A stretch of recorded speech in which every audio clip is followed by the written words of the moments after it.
I didn't know we were recording a Rick Wakeman album. You know what's funny is that's the new. Wait, did you say Alan Wakeman? No, I said Rick Wakeman. Oh, okay. Yeah, I know a different thing. Alan Wakeman. Okay, wait, which one was the Yes guy? Was that Rick? Rick, that was Rick. Yes. Yeah, indeed. I love Yes. Me and Colin like to sing the songs about aliens. Oh yes. You know, Yes is one of my favorite bands. It's one of my top 5 favorite bands. Yeah. Well, you were channeling them for a second. I do this thing with Jessica where I'll sing "Jessica is really cute." That's like a song I always sing to her. I go, "Jessica is really cute. Jessica is really cute," and then I change styles and I do it whatever. And my Yes version of it is like, "Jessica." It's really good. Does she join in with like weird harmonies and weird synthesizer music? Jessica is real. I'd be like, Jessica is really good. Yeah, that organ. It's booming. I know. For you guys who don't know, Colin is sitting here with, you know, a 1500s giant pipe organ that's we brought in special for this. Oh, messed it up. There you go. Shall we? I forgot how that worked. I just was like, wait a minute. Isn't there a thing that does that? Okay, yeah, let's go. Let's remember how to podcast real quick. Toccata and Fugue. I think that's the name of that crazy long thing. Oh, nice. Cool. I thought it was Count Chocula. That too. I'm Zach. Wait. No. We can't yet? go yet. We can't go yet. Want to know why? Why? Because why can't I be first? Okay, why don't you go first this time? Okay, thank you, Stephen. Thank you for. You're welcome. Okay, you're very welcome. I'm Zach, and I'm Stephen, and I'm Colin, and welcome to the Houseplants Podcast. See, wasn't that better? I got to go with your name. It's fun to pretend to be someone else. Yeah. All right. Well, welcome, Stephen. Could you please introduce yourself? I'm Stephen McFerron. I exist. That's true. That's a gift all on its own. All by itself.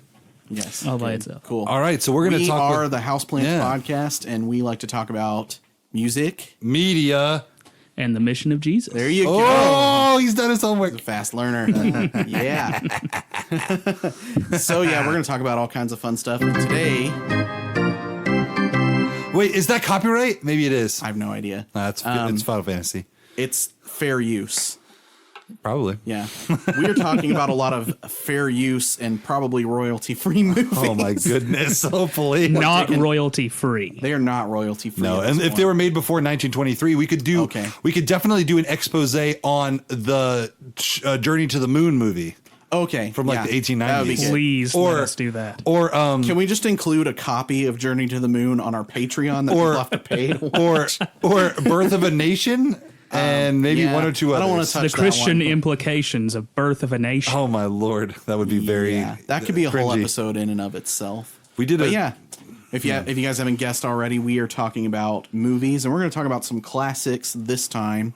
Next time we're going to talk about some newer movies, but we're talking about Christian movies for a couple episodes. But first, we always like to hit it up with some worship. Let's open it up. And so, what song are we doing this time there, Zachy? We're doing a new song, very new for you. This one is part of the Paul/Zach album. It's got a little bit of me in there, and it's got a little bit of Paul. And I'm still not quite sure. I'm still tweaking lyrics and stuff. So if you hear me like tongue twister it. And for everybody listening out there, this is your fault, by the way. You have made us make really like new worship songs all the time. And that's just the burden of that is on you guys. So if you don't like it, just remember it's your fault.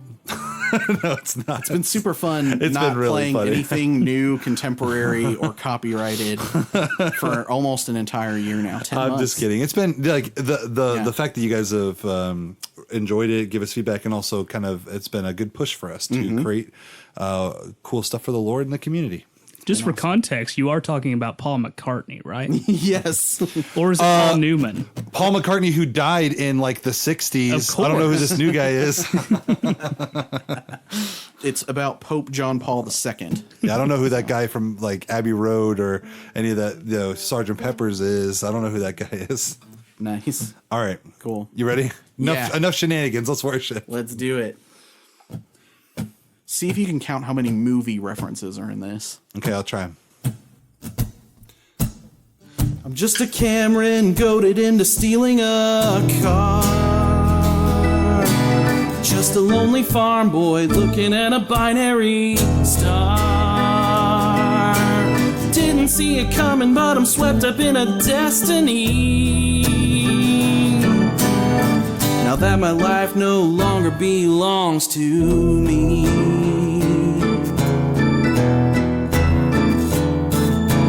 Sometimes I'm barefoot walking through Moria, like a skater kid flying a DeLorean, like a shipwreck clawing and clinging to dry land, like another Thomas needing you to show me your hands.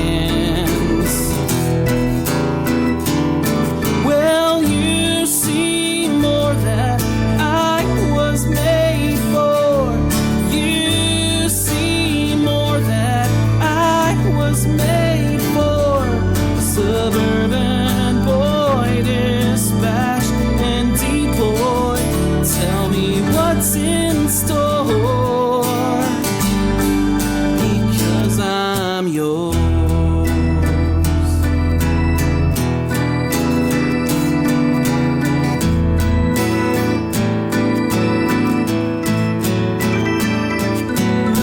Among the saints now I might as well be called the least. Once a child of wrath and a persecutor of your peace. A witness of your glory, I had to fall down on my face. Now I'm finally walking at the sole command of your grace. Well, you see more than I was made for. You see more than I was made for. This life I lost for the sake of the cross. Tell me what's in store. Tell me what's in store, because I'm yours.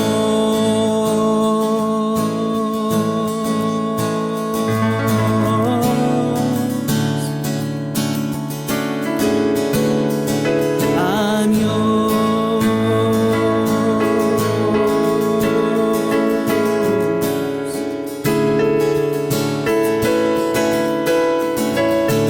I am just a prisoner locked in his cage.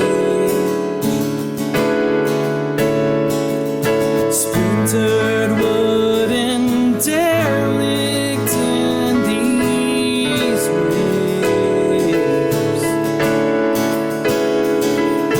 Beneath the chaos I cling to the love of Christ.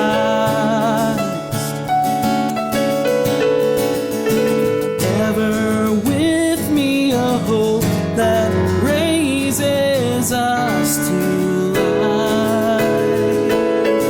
So make me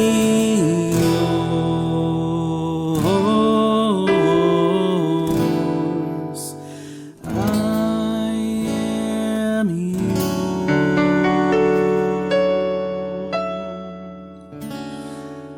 Amen. You think? All right. That's a weird one, but it is kind of fun. Rock on. Rock on. No, that was really good. Thank you, Zach. Can you tell everybody what it's about? Like, what's going on with this song? So- who is the suburban boy?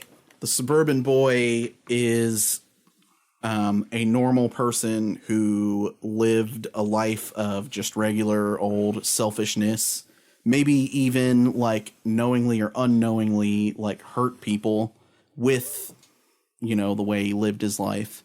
Sure. And then like God turned him around, and he was once a persecutor of people, once, had wrath and stuff, but God moved him by the Spirit to have a life of calling. Wait a minute. This is Zacchaeus he's talking about, who his name is named after. You're talking about yourself. I'm just kidding. No, that's part of your Paul It's part of the Paul concept album. I'm really excited to hear it. He sees Jesus on the road, and we had a song where he's been blinded and his sight comes back. So this is him kind of figuring out where he goes next. And like there's in 1 Corinthians 15, it talks about like, I should be the least of the apostles because I persecuted the church and blah, blah, blah. And so that's kind of the identity crisis that Paul has. And so it's wrapped up in that. And also like you see that influence in a lot of different movies, like the hero's journey kind of thing. Absolutely. And so that's why I brought it today, because we are talking about some movies and some classic ones that kind of have some hero's journey influence. This is going to be part one of two on the movies thing. It might be another one of those intros into a further down the road kind of series where we come back to it. Oh, definitely. There's a lot of depth we could go into. And only 2 episodes would not nearly even cover even like 10% of all the Christian movies out there that we want to talk about. But before we even get into any of that, do we want to pray really quick? Let's prayer it up. Yeah. And since we have a guest, and we always make the guest pray awkwardly, just to force it on them. Stephen, would you like to pray? For sure. Okay. Heavenly Father, we thank you for the opportunity to come together and spend some time together talking about one of our favorite things. We pray that you will guide our conversation into something that can actually be productive for other people besides us. And we pray that you will help us to just have a good evening tonight and bring us safely home afterwards. In Jesus Christ's holy name we pray. Amen. Amen. And that's especially good prayer because the storm is raging out there. Yeah, just a little bit. Absolutely. Yeah. He got a little wet coming in. We felt bad because we were recording and we got a text from Steven. He's like, "Oh, I'm out here, by the way, in the rain." Whoops. No, you're fine. Oopsie. You're fine. This wet hair is all just grease. Oh yeah, you just slicking it back. He's wanting to be a Just greaser. slicking it out. Because we're talking about 50s movies. Oh, yeah. By the way, if you guys don't know, Steven is a good friend of ours. I've known Steven since like 2015, I think. Something like that. Your freshman or your sophomore year, I think. So we met through the Wesley Foundation, and we've always bonded over like talking about obscure movies and random things like that. Of course. And I have to say, I do appreciate you bringing me on in light of the fact that you usually bring on people who are experts in the fields that you're talking about, in which I'm just a guy that's like, hey, have you ever heard of Akira Kurosawa? Wow. Yeah. Well, like, here's the thing. We don't want to be a podcast that is just exclusionary to just like people that seem like an authority. But I do think if you are a movie watcher, you're welcome on the show, but you are extremely weathered movie watcher, so that makes you an expert in this episode. So I appreciate it. That's right. Yep. So there we go. Good. Cool. All right, sweet. So what kind of movies are we talking about today, Colin? All right, so here's the deal. Okay, you kind of have, and I think this applies to music as well as church functionality, everything. There was definitely a classic, there's periods just like there is with everything else, with like regular movies and stuff. So there were like Baroque movies, and I think that the 50s really was a time in which Hollywood decided to really like go ham on budget and like try and make big stuff. And it's crazy that some of the first, maybe even biggest projects they did in the 50s were Christian movies, or at least movies that dealt with the Bible or Christian themes. Now, we're not going to do just the 50s, but we decided that we were going to split it up because right around the turn of the century is where we get sort of that modern feel when it comes to like Christian movies, where we see like the very distinctive difference between something post 2000 and something pre 2000, or maybe even the 90s. Let's say, let's say that the 90s might be the cutoff. Okay, but we are going to be in the second episode talking about a movie that was made right at the year 2000. So that's kind of why we had that in our brain. But for today, we're going to be talking about 5 classic Christian movies, all of which are sort of different. Yeah. But they are all well known and I guess are first attempt at this will be to talk about ones that had like a big impact culturally and maybe an impact on moviegoers in general. Yeah. Ones that like kind of stuck around in history. Yeah. When I was looking into this and I was looking at the 50s in particular, I realized like I was kind of remembering some of the stuff I learned in like film history. Yeah. So if you guys don't realize this, there was something called the Hays Code that was a part of film up until like maybe the 60s. And so there were like certain, it wasn't like a law, but it was like Hollywood regulated itself to keep movies like sort of family friendly or whatever. And I remember my film professor, Doug Rogers, he showed us the movie Ben-Hur, and he gave this like whole lecture kind of about the Hays Code and the morality stuff about the 50s. And he said you could get away with sex and violence in your movies if you made them about the Bible. Exactly. Exactly. So some of these movies are like, they kind of skirt around like Hays Code stuff. Absolutely. They're a bit more violent than your typical 50s movies are because it's biblical. So I have about 3.5 pages of notes just on the Ten Commandments. And okay, I can't. We're gonna rip into that one. Most of that refers to the fact that there's a lot of sex and violence present for the period. Yeah. Believe Hays Code was 1932 or 1934 when it first was instated, something like that. And I think that it might have. Maybe I'm wrong about this, but if I remember correctly, it might have had something to do with some of Howard Hughes's movies that showed a lot of cleavage.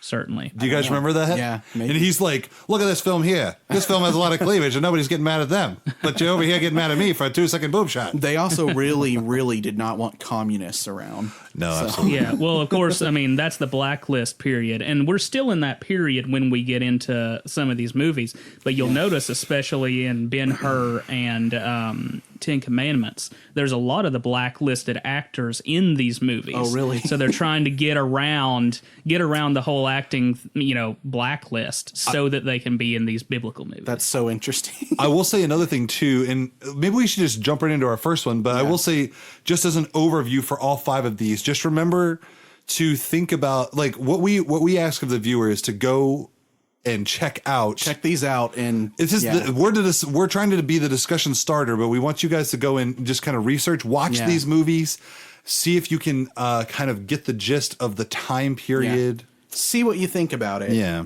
Okay. So what's our first one? Ben-Hur is up first. Oh my goodness. So that's that's like the best one for me, but I think it's my favorite out of the 50s, like biblical epic movies for sure. But we'll definitely, all right, so Colin, you tell us we'll take turns recapping the plot. How about that? So we're just going to, for the new ones, we might not do this, but I think for the classics, it's been long enough that I can spoil the movies for people. Okay. But I will keep certain plots vague so that if you want to like be surprised.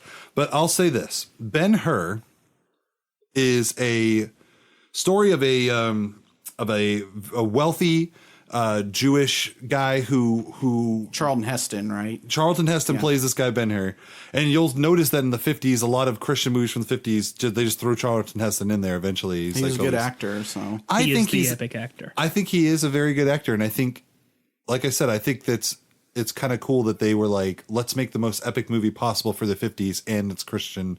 Let's put our biggest actor we've ever had in there, and it's Christian. So anyway, Ben-Hur is what I would call, this happens a lot in Christian movies, and that is, and maybe Ben-Hur was one of, like, I guess The Robe and Ben-Hur, and maybe even a little bit before that, was one of the first movies to do this, which is this could have happened. Here's a fictional story of a character that was probably around the time of Jesus and the events that happened surrounding Jesus. It's not straight out of the Bible. Right. But there are story points where Jesus is there. Yeah.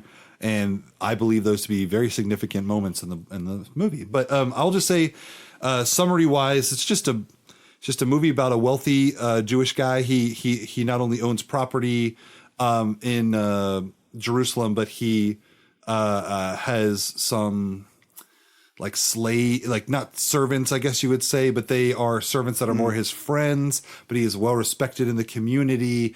And he has grown up to kind of be the sort of the unofficial like voice of that town when the Roman Empire starts to march through. He's basically the Charlton Heston of that city. Yeah. And so, he has servants and he has quite a bit of land and a good amount of wealth. Yeah.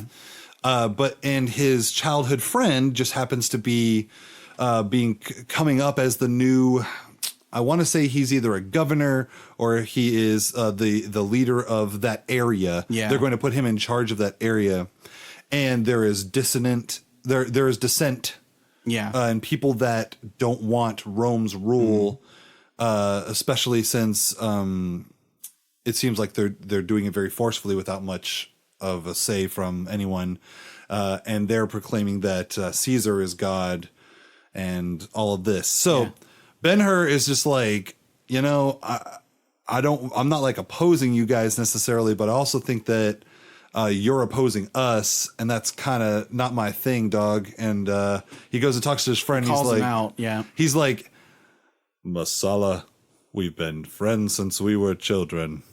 And they throw the spear and it hits the cross beam, and they're like, close every time. But then they begin to have these difference of opinion, and it turns out that Masala is kind of like, Rome is Rome, and I'm like going to be in charge now, and I need you to back me up. Rome is pretty cool. And then why don't you just be cool with us? And Judah Ben-Hur's like, listen, you're oppressing our people.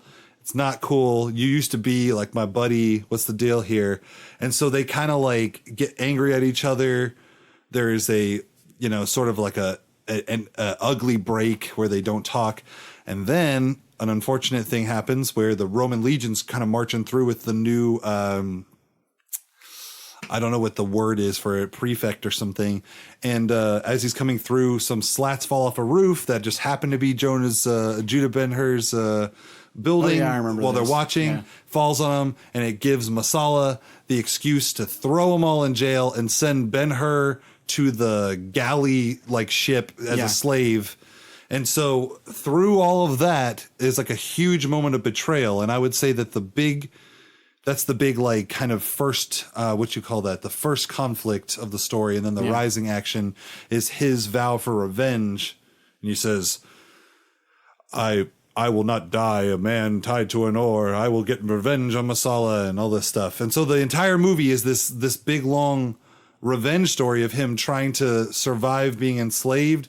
Coming back, he actually becomes friends with some Roman legionnaire people, this naval guy who is in charge of the naval fleet, loves him because he saved his life. I won't ruin it, but I will just say that it's very, very similar to a modern film called The Gladiator. And I feel like they took a lot of cues from Ben-Hur. Spaniard. And so one of the main message that I very, very much enjoy about this film is that it's all about letting go of your hate. Right. And as the movie progresses on, Jesus becomes very, very important to his story. Because the end result is that he decides to let it go because Jesus tells the people that that's what they should It's be really doing. interesting because Jesus isn't so much like a main character in this movie, but he's an inciting incident. Like that. Oh, man. And one of the best parts of that movie, he's out in the desert, he's getting ready to be dragged onto a ship, and they stop to get water, and they're like, no water for him. Like Masala personally said, don't give him any water. And so then Jesus gives him some water. Yeah. The guy goes to whip him, and he looks at Jesus's face, and then he like sort of like hesitates and doesn't do it. Then all that time later during the crucifixion, Ben-Hur steps out and he tries to help him. Roman legion's trying to like whip him back, and he goes and grabs some water. What?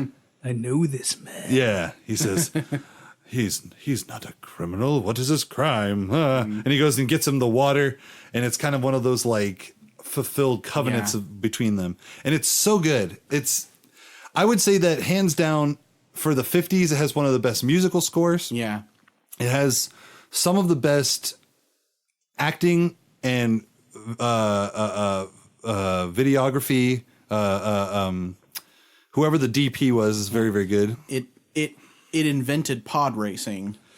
Oh yeah, let's talk about that. For everybody listening. Go look up the chariot race from Ben-Hur and then look up the pod racing scene from Star Wars Episode 1. They're like exactly the same. It clearly lines up. Yeah, it's awesome. So if you took Gladiator and Episode 1, The Phantom Menace, put them 2,000 years ago in a desert. Add Jesus. Add Charlton Heston, specifically. And then you've got Ben-Hur. That's it. So, what do you guys think of Ben-Hur? Yeah, I think Ben-Hur really holds up well. Surprisingly, I mean, 50s movies are kind of slow compared to movies today. But I remember not being bored watching this. And I watched it in a film class. I will say so I had lots of opportunity to be bored. There is a danger with some of the older movies that they don't maintain pace well and they seem to slow down. But this one definitely does not. Yeah. And another thing this film does that later became a trend in more modern Christian movies is they take characters that aren't really talked about much in the scripture and give them more of a side story. Like, what were they doing? So one of the three wise men ends up being a friend to that's right, Ben-Hur. He's got like the horses or something. He's friends with an Arabic, I think, or a Hungarian guy. Yeah. I'm trying to remember exactly where he hails from, but he's friends with the guy who has the horses, and then they become buddies again. And then even later than that, he sees him again when he's giving his Sermon on the Mount, and he's like, "Judah, don't go. This is the Christ," And he's like, "I don't have time for this. I have revenge to do." Yeah, and it's that whole thing. I'm gonna go do a revenge. Yeah. So I mean, so what about the biblical accuracy or the message? We can kind of combine those two, because the biblical accuracy really just has Jesus, but it definitely has like lots of different parts from the New Testament in it. And I think it's pretty faithful from what I've seen. Well, it's a lot of what happens as a result of the crucifixion is like implied stuff that would have been happening alongside the temple being like cracked and torn and all that. Yeah. But I do believe that whole thing of the leprosy being healed from like the water from the rain. I mean, that's not unfathomable at all, I don't think. I also don't think that it's unreasonable to assume that Jesus would have been about his work during the time when Ben-Hur was being like trudged out and stuff.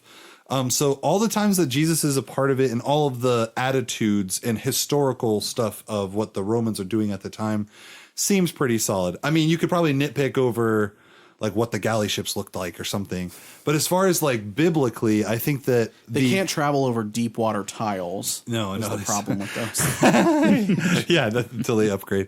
But I think that the stuff that because he ends up kind of loving this daughter of the servant and getting to see her again. I think her name's Esther, maybe. Yeah, if I remember correctly. But she goes to him later and talks about what Jesus spoke about in terms of forgiveness and letting go of hate, and all of that is very spot on. Awesome. And so I would say that you could nitpick over just like little minor things, but as far as like where the Bible would lead you in terms of his personal struggle, I think it's all right. It's all good. Too. Mm-hmm. What do you think, Stephen, as far as Ben-Hur? Have you seen Ben-Hur? I haven't seen Ben-Hur in its entirety. I did as much research as is possible without being able to find it. Oh, no. I actually I enjoy long movies. I enjoy films from this period specifically. I'm a big 50s movie fan. But in terms of Ben-Hur, what I kind of gleaned from it was... It's definitely influential for its time. Absolutely, and really well received. Very well received. I heard that it was all practical effects. I also, really? I read one thing, a little factoid for you is I read that it was one of the biggest budgeted movies in the 50s to date. Yeah. Out of every movie ever made. Was it like 1955 or something, like mid 50s? I think. MGM made it was 1959. So it was like late. Maybe I'm thinking sorry. 1956, and then Ten Commandments is 59. That's right. Oh, I thought at first that. So it was the Robe, then Ben-Hur, then the Ten Commandments. Yes. Okay. There was some in between there too. Some other ones. Yeah, but, I think so. Mm-hmm. Well, I mean, in Ben-Hur, I mean, it won 11 Oscars. So good. You're kidding. Yes, Wow. 11 Oscars. One of the bigger Oscar Grand Slams. One of the only ones to win that many at the time. Well, the only one to do it at the time. Could you imagine a Christian movie today winning 11 Oscars? Why can't it? But I know the answer already. Of course, we'll save that for next time. I read a nasty article later. Later I may talk to you guys about. I don't know how much I want to say on the podcast, but I read a nasty article about how lately some horror movies have a lot of Christian stuff in them, and how it's just propaganda. And I was like, as if horror movies haven't always had Christian quote unquote propaganda in them. That's exactly what I said, but that's okay. Yeah. That's for another time, everybody. Yeah. There are a lot of Christians who believe that horror is not actually something that we should be watching. Not one of them. That's something we could talk about another time. I definitely think that at some point we should talk about horror movies on here. We'll have to bring Stephen back for that. Please do. We'll have to talk about maybe like The Conjuring or something like that. We can talk about The Exorcist. Yeah. Okay. So Ben-Hur, I give it a. I know we're not rating it. We should. Let's just say, would you recommend it? I would absolutely recommend. I would recommend it too, for sure. I would give it 5 bags of salted peanuts and I would 2 Dippin' Dots. 5 out of 5 javelins stuck in a wooden beam. There you go. Well, you'd have to have 5 friends, so it'd be Ben-Hur and his 4 like Roman friends. I give it 10 Close shots every time. I give it 10 shots of Jesus on his back. There you go. I give it 15 Arabian horses. There you go. All right, cool. Steven, what about the 10 Commandments? Let's hear about this big old thing. Yeah. Goodness. If you can condense, that would be fine. If not, then we'll just make it a long episode. Okay. Ben-Hur has a beard, and no. It's just the story of Moses. The Jews escaped from Egypt. It's Exodus entirely. We've got sort of more additions, and so the first thing I think that we need to add in here is that we've got this big expository introduction from Cecil B. DeMille, the director of the film, at the beginning, that personally I believe is entirely unneeded. Really I thought so unnecessary. too. I think that maybe the filmmakers were worried about what it was implying, but I don't know what it's implying. Well, one of the things that I know we're kind of jumping the bounds of just exposition here, but just okay. Go ahead. A little bit ahead of myself. I mean, in that introduction, he's trying to make clear, we took from other sources besides the Bible, and we're trying to give a complete account of who Moses was and what he did and all this different stuff. Sure. Now, I don't know. Of course, I haven't gone to seminary. Not an ancient historian, but don't worry, I haven't either. Only Zach has, and he holds it over my head every single episode, like the Gentiles do. Yes, lord it over them. But in terms of them taking different sources, I don't know how accurate that is.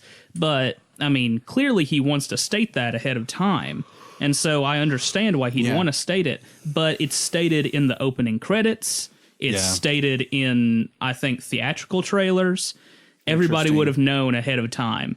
But this is definitely just the studio covering their butts in many ways. It seems weird. Edward Sloan's introduction to Frankenstein from 1931, clearly the same idea. Just afraid of quote-unquote blasphemy. So trying to make it clear that, hey, we've adapted the original work. Like, we're not trying to pull a fast one. Don't get mad at us. Exactly. But yeah, you just got the story of Moses. We do have additions to the Bible. For instance, a la DreamWorks' Prince of Egypt. He's got a lot of backstory with the Pharaoh being the future Pharaoh being basically his brother. All this different stuff with an Egyptian girlfriend and stuff like that. None of that's in the Bible. None of it's in the Bible, but you know what? It's fun to be sure. It's definitely interesting. It's entertaining, but you asked the question, could it have been entertaining if it was just the regular stuff from the Bible? I don't know. I think it'd be incredibly entertaining if we had a Moses that wasn't president of the NRA. Not to say anything negative about Charlton Heston. He's one of my favorites, but Heston clearly brings this much more powerful performance to Moses. Moses is, in the Bible, very much depicted as someone who It's kind of not good at speaking. Not good at speaking. Yeah, I was thinking probably about got that a too. stutter, stuff like that. I mean, we have all that going on, and yet Heston is here making enormous Hestonian speeches. Heston would have been Aaron in the Bible. Clearly. Because that's what Moses did. He had Aaron give a lot of his speeches. They should have switched the roles because John Barrymore would have made an absolutely perfect Moses, I think. Yeah. Well, like a lot later on, they have a movie called The Greatest Story Ever Told. We're not going to cover it on this episode, but we might cover it in future. Yeah. We had to pick 5. But in that, Charlton Heston plays John the Baptist. Mm-hmm. And as John the Baptist, he is only like a minor part of the story. He's not like a main character. Yeah. But I think just because he was Charlton Heston, they like made his role like bigger. Yeah. But I guess what I'm trying to say is I wonder if Charlton Heston, just because he's Charlton Heston, they're just like, we've got to make it grand. We've got to make it big. We got to put him center stage. And Well, they wanted to make it big and grand anyway. 'Cause Right. They were trying to bring people into the theater. Absolutely. Yeah. Oh, clearly. Yeah. So, no, I totally get that. It's the implication that if he's Moses, he's got to be Moses like 110% to the max. Yeah. Can we bring in a sort of element that I think is going to follow us throughout this whole thing about Christian movies? Okay, what? Really overindulgent narration. Over self-indulgent narration.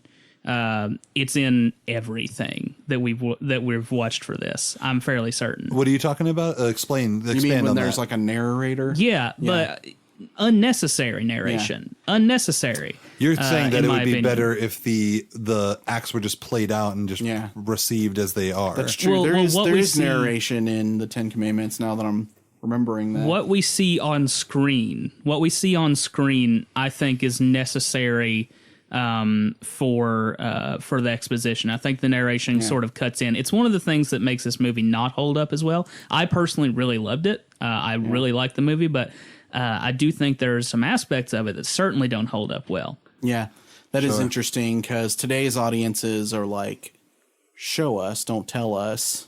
Mm-hmm. Right? Yeah. Exactly. I think that, I mean, and we weren't born in the 40s and we're not teenagers in the late 50s. So, but I agree. I think that, and another aspect of this is that they were probably still figuring a lot of that stuff out. Sure, yeah. But I don't think that they had that narration in the Robe.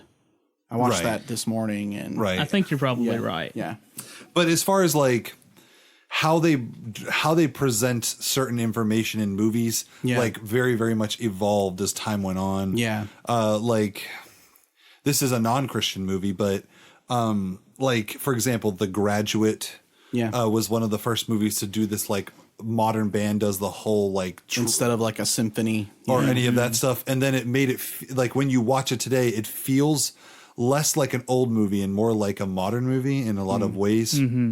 As a result of it. And that was one of those things that were like, oh, we can do that. Oh, that changes the whole game. Can you use Simon and Garfunkel? What? So I think that like this narration thing died out as a result of what you're talking about. They're like, this is really it probably did. unnecessary. Certainly, I think it's probably more a trademark of DeMille himself. I mean, Hitchcock was doing, work that obviously he thought, oh, don't ever tell, always show, that kind of thing. Hitchcock was doing work. A lot of the German expressionist people were doing the same thing. But at the same time, it's definitely a product of its time. But this is more of a normie movie. Definitely a more normie movie. Yeah. I know I'm bringing up German expressionism. It's probably a little much. we 50s hipsters were watching it. Yeah. and we all have broadcasting as like a big part of our background, and I understand that. But like it's just from like a viewer standpoint, they probably were used to it from like a few movies doing it, and maybe became like a trend. Oh yeah, maybe. But at some point they were probably just like what Stephen was saying, like, this is unnecessary. I like how in a lot of movies, and even nowadays, there has to be like a love interest, even if it doesn't really fit. Like, one thing that stood out to me the last time I watched the 10 Commandments was the Egyptian girlfriend that Moses had. Yes. Like, he had to have like a love interest in there because I guess his Midianite wife from the actual Bible like wasn't enough for the narrative. Well, I think a thing too is that like almost every movie where Charlton Heston plays like the main character, he always has like a feminine, like he always has like a counterpart that's a woman that like gives him those dramatic like hold her in the arms shots and stuff. Admittedly, it is a fairly interesting element. I mean, a femme fatale in a biblical movie, fairly different. And she's certainly much more sort of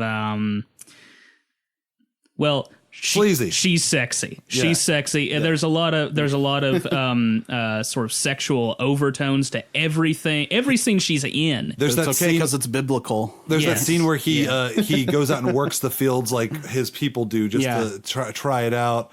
Gets mud all over him. Comes back into the palace place, and then she's like, "Oh, you're covered in mud," and he's like, "Come here."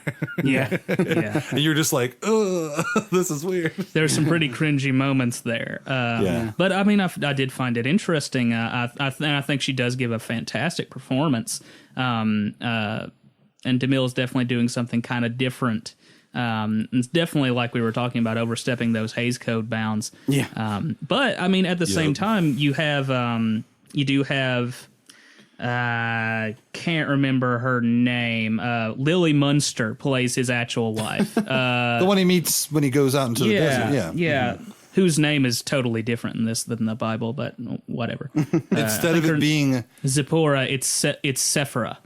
Yeah, and it looks like Sephora. Isn't his mom different in the movie too? It's like Jeravid. You don't really the Bible. Yocheved is what they call Yocheved, and then her name is like Yosheva or something. It's kind of weird. The Bible doesn't really reveal much about Moses' mom. Just not a whole lot. She put him in a basket, and that she breastfed him. Yeah. Oh, that's another big thing that you don't see in the Moses movies, like any of them, is that the mom's like, "I've never seen my child again." It's like, but in the Bible, it does say that, like, even though the other lady had him, that he was still breastfed by his original mom. So you got to know a few things. Like that maybe that that's right. They were kind of co-parenting or something. Well, there was a little bit. There was a very short mention of it in this one, but I know they don't mention it in Prince of Egypt. They don't. By the way, not to smash Prince of Egypt. It's one of my favorites. It's one of my favorites too, especially because the music's so good. It's the hidden gem of DreamWorks. Am I right? I would agree. Yeah. I'm actually a big fan of the OG DreamWorks. Like, is DreamWorks also Road to El Dorado? Yeah, the hand drawn animation. Good. So good. Anyway, we could talk about that all day. Yeah, but in terms of 10 Commandments, definitely an interesting movie. I'll never get through 3.5 pages of notes. No, but what else was interesting about it? Oh, shoot. Go ahead, just deep dive into your notes. If I can just dive in. Go ahead, man. It's all right. How we doing on time? Bob. We're at 45 minutes. Oh, goodness. Oh, my goodness. It's fine. Let's keep going. We're split it into 15 parts. 10 Commandments is one we need to focus on a lot, just because it's one of those it's one of those stories that gets told again and again and again. Of course. But doesn't really necessarily get all of the stuff right. Yeah. Even the Rugrats Oh yeah, that's Passover special. That was one of my favorite Moses retellings as a kid. Was the Rugrats one? He's got the diaper on his head. Okay, so go ahead. Well, subversive violence for one. I mean, the opening sequence one of the opening sequences where they have all the Egyptian men kill the firstborn of every. You get to see quite a bit of it too. Yeah. He wipes. There's a scene where he wipes his sword off on the baby's cloak, cloth. And you're just like, ooh, what? And there's a woman being chased by a man, implicating not only murder, but maybe even rape. Really, really crazy stuff there. And then, of course... Is that historically accurate? Probably. Let's be honest, it probably was. Yeah, probably, but for the 50s, that's probably very racy. Oh, certainly. I mean, you don't get much of that outside of, B pictures at that time. But... and then also there's the that scene where Passover actually happens. Definitely straight up a half hour of horror movie right there. Yeah, sure. 100% horror. Is it that long, that part? It's really, like 30 really minutes long. Well, because the culmination of that scene is the Pharaoh's son dying. And then, I guess Moses sort of tries to smooth things over in the movie, I guess, at some point. He does go to see him, doesn't he? Yeah. Well, he calls for him. At that point, he's like, go, take them, leave. Yeah. And I'm like, ooh. And what a great performance by Yul Brynner. Yul Brynner's brilliant in he's here. Solid. Can't help but like Yul Brynner, even when he's a villain. And he's a villain like everything, so. He's King and I, right? So. Oh, yeah. Mm-hmm. And Westworld. Yeah. And also Cool Runnings. Oh, yes. That character's name is Yul Brynner. It's not the same guy, though. Sorry, go ahead. Can we do a live commentary for that one? Oh, man. It's a brilliant idea. Oh, my goodness. Okay. Yeah, so I'm sorry. Continue on. Oh, I don't know. There's Edward G. Robinson, who was blacklisted during the time. Definitely a communist, but also an amazing actor. He was in all those 40s film noirs. Who does he play? I'm sorry. He plays... he's the Jewish guy that's like a bad guy. He's a... Yes. He's the one who kind of rallies everybody to do the calf stuff. Or he kind of sort of works with the Pharaoh, but unofficially. Mm-hmm. Really good character acting. And then I have a note here that is in all caps, in cursive, with 3 exclamation points and underlines that say, I love Vincent Price and everything. Vincent Price is in this movie, and he gets murdered, which is fantastic. And he's just as good a villain as he is in everything else. Yeah. That's right. That's awesome. Oh, yeah, and I remember reading a minor note about the guy who actually gets killed, the slave, the whip guy that gets killed. Yeah. I think in the Bible, or... maybe the Jewish Torah. I'm not sure if it's exactly listed out in the Bible, but from what I understand, instead of being choked or anything by Moses, he says like a curse word of some kind, and it just strikes the guy dead or something like that. Am I right? Am I thinking? Where is right? this? Am I thinking of that right? Are you talking about when Moses murders the Egyptian? Yeah. Yeah. As far as I can understand, that's what happened. Jamie, pull that up. Pull that up, Zach. Yeah. Bob's not here to do this, but so let me. I think it's in Exodus 2.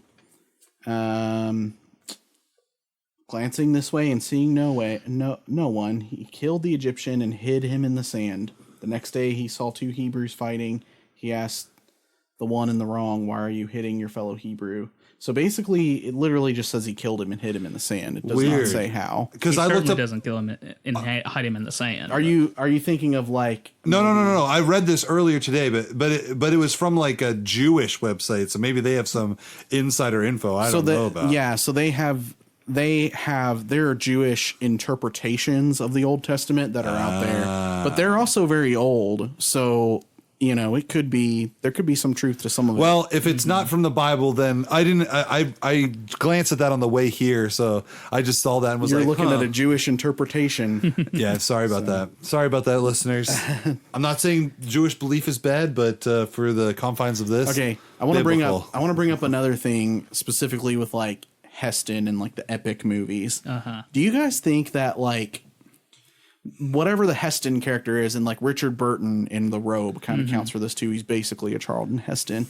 Like, I feel like they try to make that character like a good old American. Yes. Like they don't say like, Pharaoh, you need to make a democracy right now, but it's almost like they're kind of driving at that. They're like, well, and I also think that's freedom. why I also think that's why that guy came out in the beginning of the movie and said what he said. I almost felt like he was implying this, like, this is a movie about being set free from oppression. Yeah. Well, And just however you want to interpret what I'm saying, wink, wink, blah, blah, blah. And then it's like they always have like pro-democracy characters in these, and like it's kind of that way in 300 too. You know, the Spartans were not like a democracy. I always assumed not like we are. You know? I always assumed that this movie had some things that had to do with the Red Scare, like about communism. Yeah. And so I assumed that maybe they were trying to like promote, but the Bible story is the Bible story. Anybody can interpret it, you know, to their own end. But in the end, it is a story about freedom from oppression through the help with God to free his people. And it, you know, you can take that, you can take the implications wherever you feel like it, but that is the story. Specifically, the way that I took it, you know, for the politics of the time, I thought it had a lot to do with civil rights.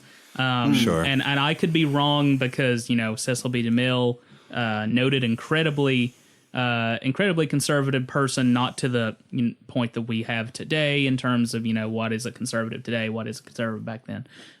Trying to cover all my bases. Thank you.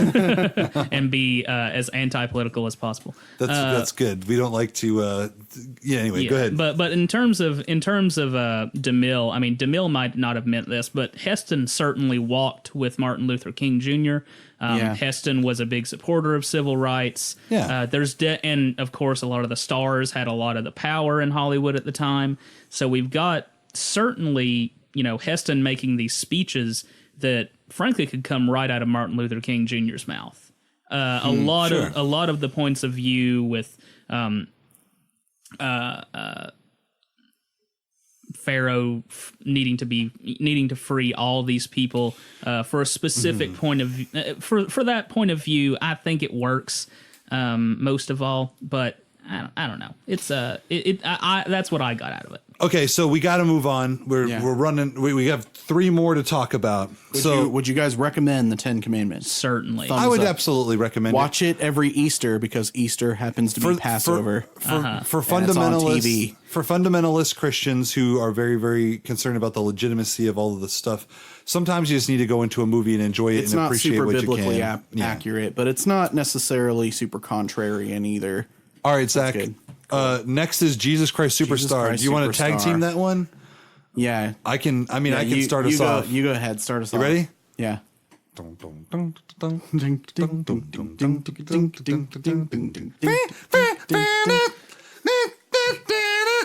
In my portrayal of Jesus Christ Superstar, I'm going to play both Judas and Jesus. What is that from? That was Philip Seymour Hoffman. Oh, yeah. Yeah, that's from Along Came Polly, where he plays the guy who was in the one movie called Crocodile Tears. I love that character. So Jesus Christ Superstar. This is a movie created at a time during the... Someone made this. It was a play first, wasn't it? Stage. I want to say that Andrew Lloyd Webber probably did maybe a little bit of this, and I mean, well, he writes. There was a stage plays. It was a stage play before 1970 with the London.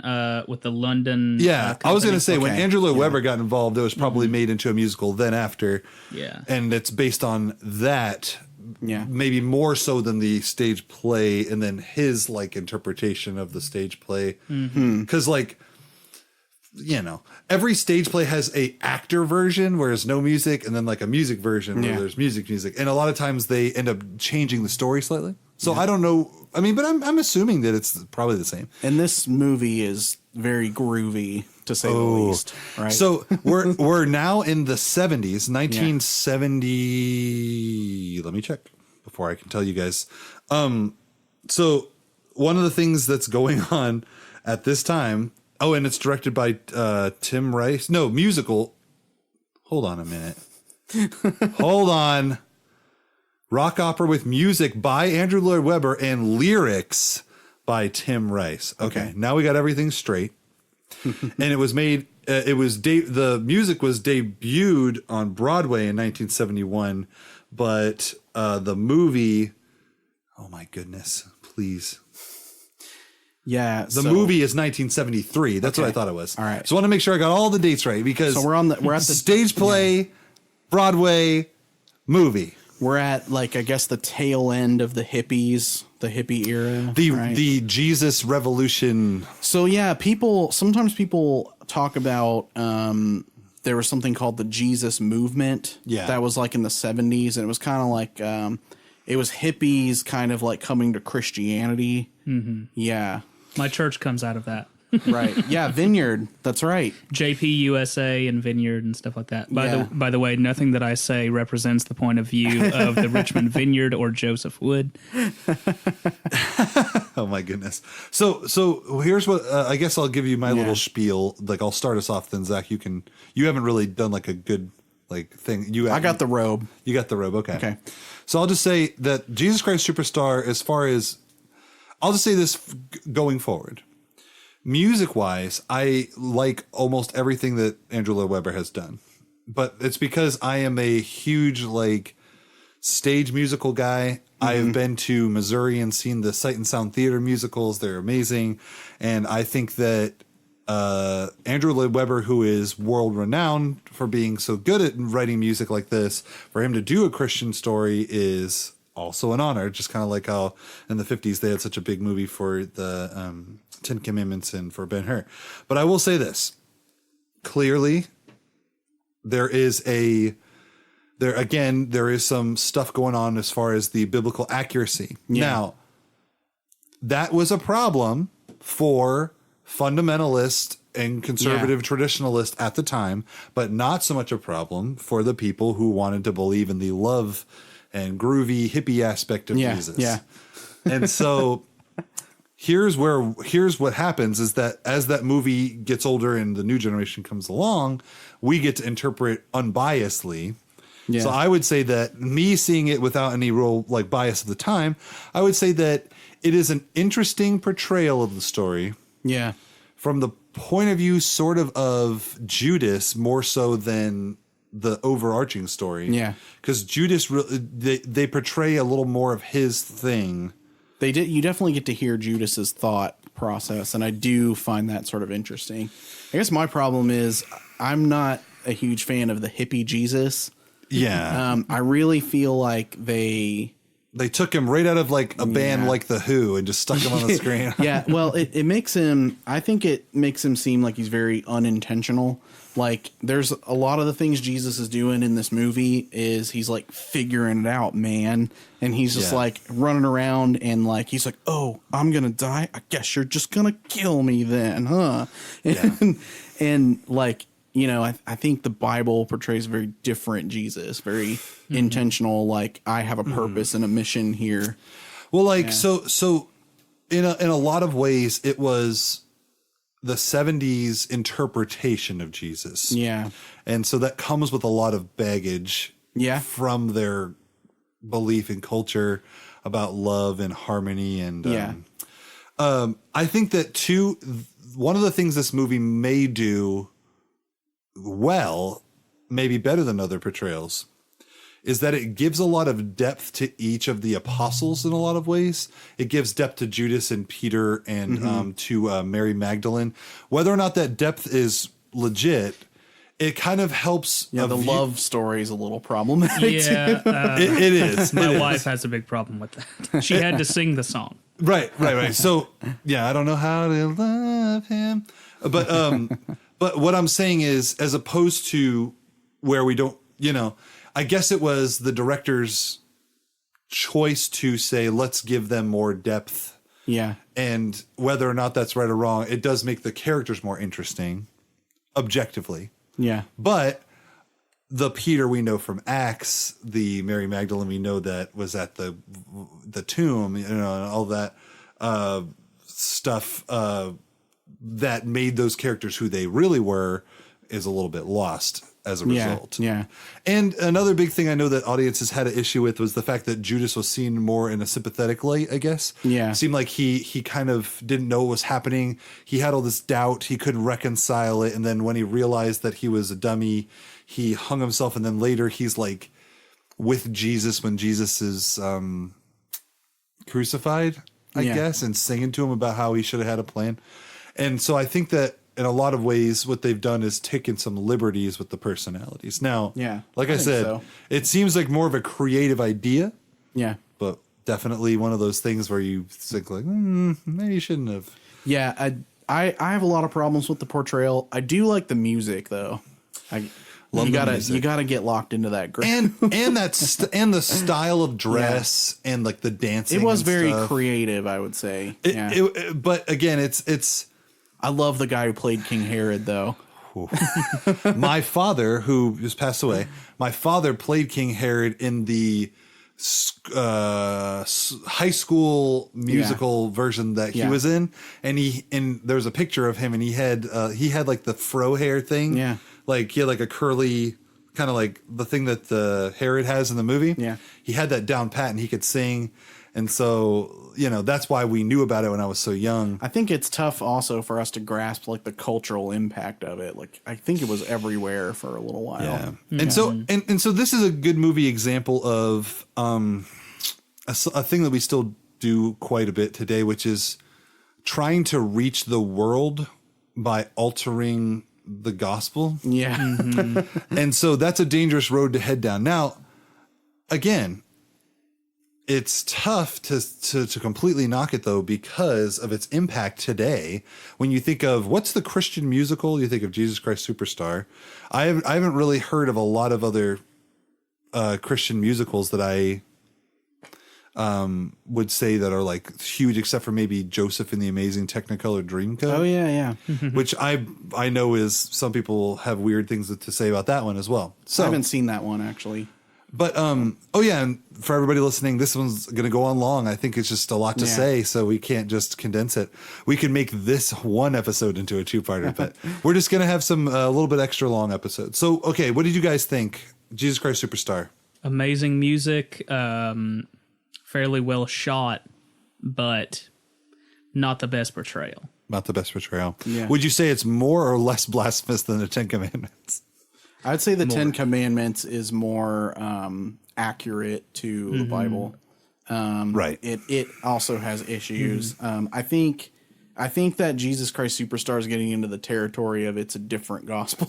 Yeah. Well, so there you go. That's where I'm saying that, like, I think whoever made it was doing something creative, and it's tough to do this, but I think as Christians, it's okay to turn off and just be like, I'm just going to sit and be entertained. And as far as like the message, I know this isn't biblical, but it's entertaining. If I can, that's where I come to. If I can maybe add some weird little perspective to it. Sure, go ahead. If you can view it through sort of Leonard Maltin's lens of biopics, if you want to look at this as a weird stylized biopic, like Leonard Maltin might, you could say, well, the biopic is a way to get you interested in the subject. You look up what's really true afterwards. That's maybe a point of view you can take. That is something me and Zach have talked about on this podcast, and that is that we are just bringing that discussion out between the two of us, but it's up to our viewers to really get in that scripture and dig deep. Yeah. But at no time would we say, we just think God's like groovy and Jesus is like a hip happening guy. Yeah. I guess where I come down on it, I would not tell you what to do with whether you want to watch Jesus Christ Superstar or not. But I do think that the approach that they take can be problematic if you start to see that as how Jesus really is. And I think that maybe some people don't know the difference, and I don't know. It's just tough. Well, it's a great example is what we've already talked about, the 10 Commandments and then Prince of Egypt. I think a lot of people see that and they just assume that is like the actual biblical story, like it's being portrayed accurately. And so people who aren't Christian may just think that that's the story. But I would say that maybe in 2019 it's a little more. It's different because now we have the internet and a lot of people look stuff up now. But anyway, moving on. The Robe.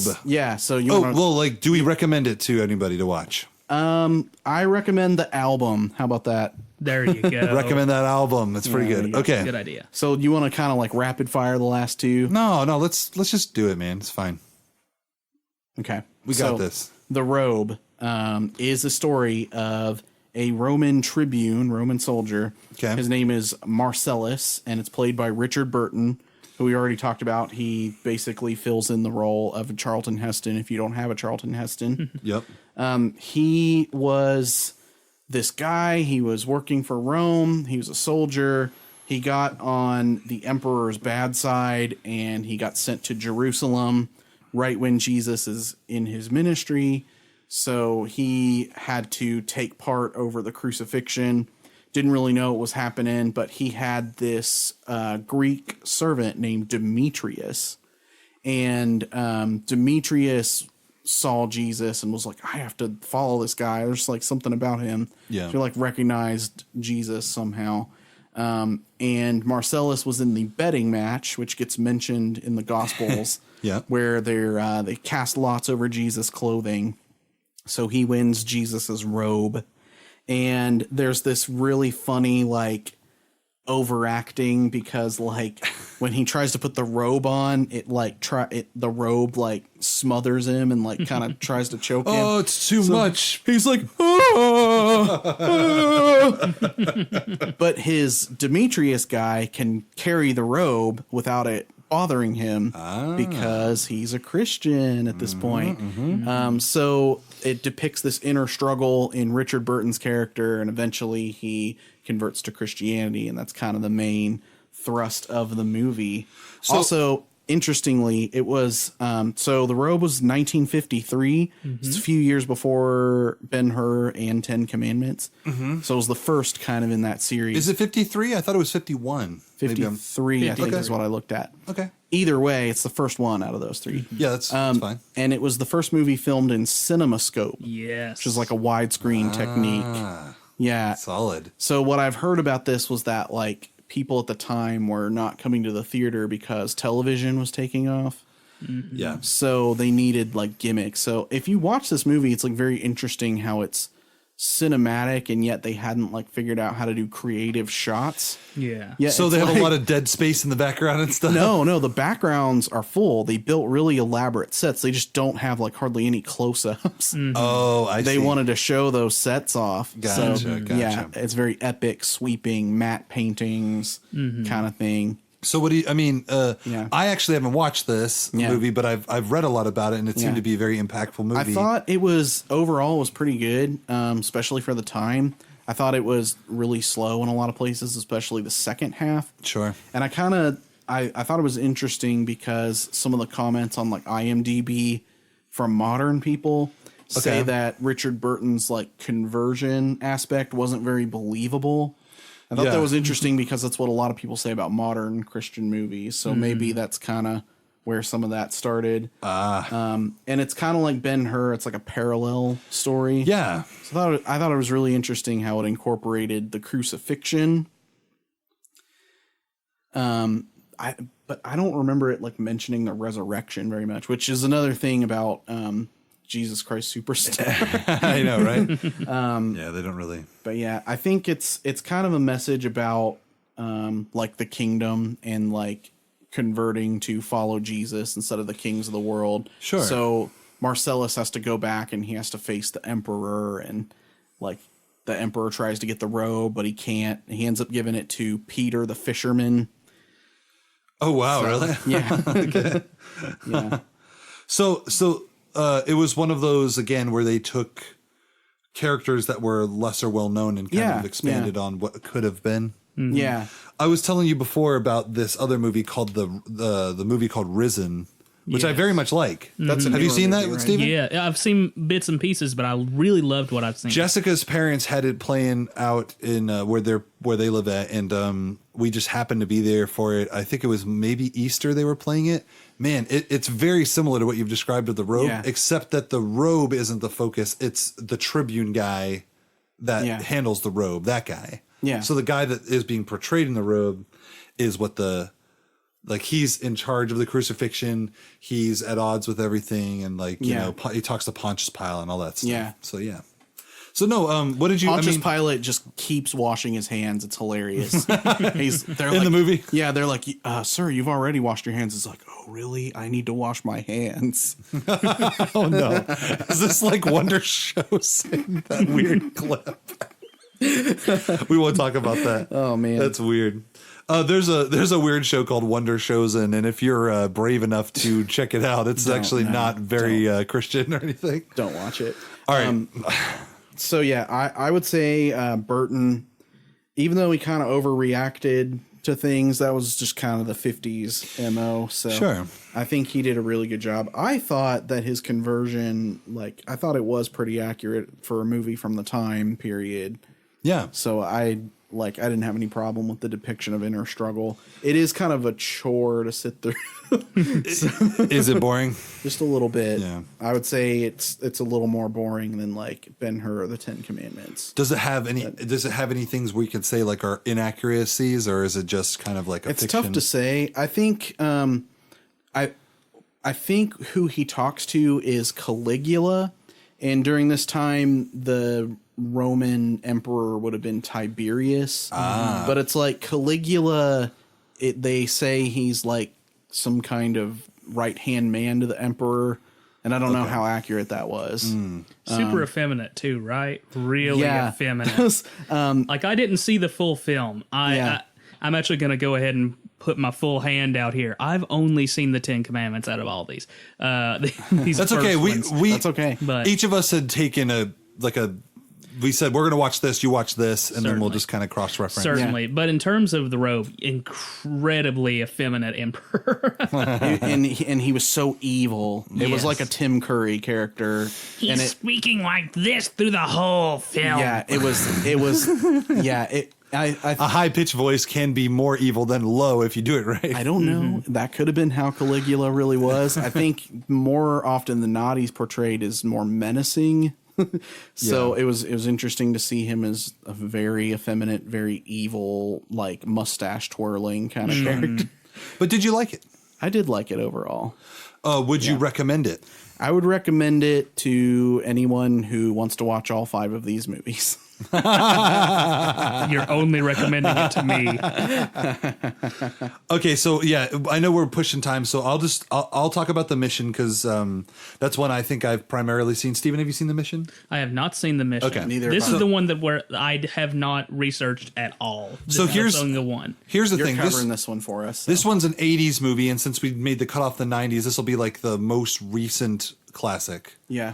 Now, The Mission, when it first came out, I'll just throw a few things out there. When it first came out, it actually didn't do so well at the box office. Yeah. But it stars Jeremy Irons, Robert De Niro, Liam Neeson, and a score of other really famous actors. That's a cast right there. Yes. So, Robert De Niro is actually pretty young because it's 86. And it came at a time when he was doing a lot of Scorsese stuff. Yeah. And he was doing Godfather and, And so what I found profound is that this movie is very, very Christian. It was presented as a mainstream movie about the Jesuits in South America in the 1750s. It's like the war. It's called the war of 1750, and then it's the name of the tribe versus the Portuguese, basically. And so the basic story, and I don't want to go through the entirety of the movie, but I will say that the story is that there are Jesuits in South America, and they have British, Portuguese, and they have installments there. They're trying to sort of gain land. So Spain and Portugal are basically trying to sort of grab whatever land they can, essentially, from this area. And one of the main Spanish mercenary slave traders is Robert De Niro. And he is this guy who owns these native people as slaves and does terrible things with them, beats them, kills them, all of that bad stuff. Jeremy Irons is the head priest of the Jesuit order that's there, and his specific mission work that he is doing is to go out to these native people and convert them and help them in any way that he can. So it's like both and. He's not just converting and then leaving them alone. He's like helping them build structures. He's giving them food. He's protecting them from slave traders. Right. So that's what the Jesuits were known for, is the justice stuff. Yeah. So they were very, very much like you were talking about social, what do you call that? Not social programs. What did you say? Civil service. Yeah, sure. Even at that time, you know? So, so what happens is Robert De Niro is in love with a girl and his brother is in love with a girl. And very, very early on, you assume it's going to be one of these weird, like love triangle plots. And he kills his brother. And this is all based on real events. I don't know how real this quarrel is, but I do know that Jesuits were directly involved in the big war that comes at the end. But the cool thing about this movie is Robert De Niro, after he does that, he gets like gut-wrenching depression and thinks that he is like unworthy to live because he killed his own brother. Yeah. So then Jeremy Irons shows up and he's like, what is this? Like he puts himself in jail. He like says, put me in jail. And so they don't know what to do. So they just put him in a cell, but they don't lock it. And he's just like sitting in there all the time, not eating and everything. Jeremy Irons comes in and he's like, what is this? Some kind of like punishment for yourself? And he's like, get away, priest. I am unworthy of blah, blah, blah. And he says, he's like, do you even dare try to be redeemed by God? And Robert De Niro's like, no, I am unworthy of redemption. And so the pivotal scene where it's like very, very like the gut-wrenching scene of this that is very famous. And by the way, this won 1 million awards. You can look this movie up. Won all these awards. Academy Awards, was nominated for stuff. Jeremy Irons says, if you want to be redeemed, come with us way out into the jungle where we're missioning with these people. But do it dragging all of your mercenary gear and your armor and your sword and stuff behind you the whole way. And so he's got like 100 pounds of like metal steel, like in a bag tied to a rope around his chest. And they are like climbing up like cliffs. Oh, wow. And that's his like personal punishment that he puts on himself. And he has owned these native people and treated them terribly. And they finally get to this thing and he's exhausted. And the head guy from the natives comes over there and holds the knife to his throat and starts speaking, blah, blah, blah, blah. Like, I'm going to kill you. And then Jeremy Irons and Liam Neeson are like, oh crap, is he going to kill him? And then the native guy cuts his rope off and throws the stuff in the water. And then the swelling of this beautiful music comes on. Yeah. And he's redeemed, and from there he is a Jesuit with Jeremy Irons, and they vow to like protect those natives. And the story is beautiful, but it has a very tragic ending, and that is that the Portuguese and the Spanish government are like, Jesuits got too much power. We don't like the idea that they won't be our slaves. We don't like the idea that the Jesuits are trying to stop them from being slaves. We also don't like the idea that they're opposing us. So we're going to say that they need to be like taken out. And the head priest of like the Catholic Church that's there, he like has his hands tied and like reluctantly says, go ahead and do that. And then they like defend and die, basically. Like, so the government, like the two warring governments team up and kill them all. And so it's very sad. I'm sorry I ruined the ending, but it's to explain that this what happened was like a turning point for like the Jesuit movement, and it changed the outlook of the Catholic Church going forward about like how they handled like civil stuff that. And so that's cool. Very, very cool movie. I will just quickly say, because I know we're running out of time, that very, very cool the stuff that Robert De Niro goes through as far as like coming into his faith. He reads the scriptures a lot after that like redemption moment. And then there is kind of this cool thing where Jeremy Irons is like, we are not here to fight. Like God was about love and passive, whatever. And Robert De Niro is like, no, then I renounce my Jesuit oath. I'm going to like defend these people. And Jeremy Irons is like, you're not doing this like the right way. I can't.